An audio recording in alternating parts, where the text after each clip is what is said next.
सातारा जिल्हा काँग्रेस, सातारा जिल्हा भारतीय राष्ट्रीय काँग्रेस. उद्या 29 ऑगस्ट जागतिक खेळ दिवस. सातारा आणि सातारावासियांनी क्रीडा दिन साजरा का करावा यासाठी आज आपण इथे उपस्थित होतो.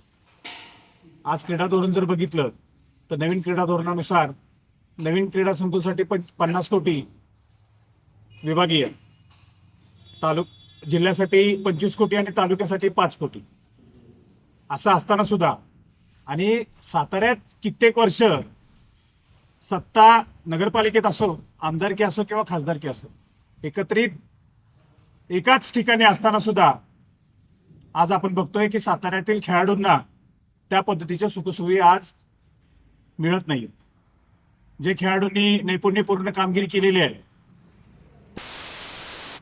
पण जे वंचित राहिलेले आहेत त्यांना नवीन क्रीडांगण उपलब्ध करून देणं, त्या सुखसुविधा उपलब्ध करून देणं हे सुद्धा लोकप्रतिनिधींचं काम आहे आणि त्याचा पाठपुरावा करणं आमच्यासारख्या कार्यकर्त्यांचं काम. आज साताऱ्यात बरेचसे क्रीडांगण आहेत. मी नगराध्यक्षांना, माननीय नगराध्यक्षांना विनंती करतो की त्यांनी आरक्षित असलेल्या जागेवरती जावं. ती जागा क्रीडांगणासाठीच आरक्षित राहावी, ह्याच्यासाठी पाय कसावेत आणि तिथं क्रीडांगण बनवून दाखवावं की जेणेकरून आज मुलं खेळाडू, आज एखाद्या खेळाडूला विचारलं की किती कुठं खेळतो का नाही खेळतो, तर तो मुलगा म्हणतो की हो खेळतो की. कुठला खेळ खेळतो, तर तो म्हणतो सगळे स्पोर्ट्स खेळतो. मग माझ्या मनात शंका उपस्थित होते. मग मी त्याला विचारतो की तू कुठला नक्की खेळ खेळतो आणि कुठे एवढे सगळे स्पोर्ट्स खेळतो, तर तो म्हणतो मोबाईलवरती सगळे स्पोर्ट्स खेळतो. लाजिरवाणी गोष्ट आहे. राजधानी साताऱ्यासारख्या ठिकाणी लाजिरवाणी गोष्ट आहे. काय करतायत नेते मंडळी, शासन देत असत. आज खेळाडूंसाठी एवढी मानसिकता का? माझी सर्व नेते मंडळींना विनंती आहे,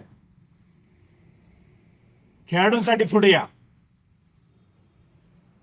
येत्या काळात किमान कुठल्याही खेळाचं एखादं आंतरराष्ट्रीय दर्जाचं स्टेडियम उभं करा आणि खेळाडूंना न्याय द्या.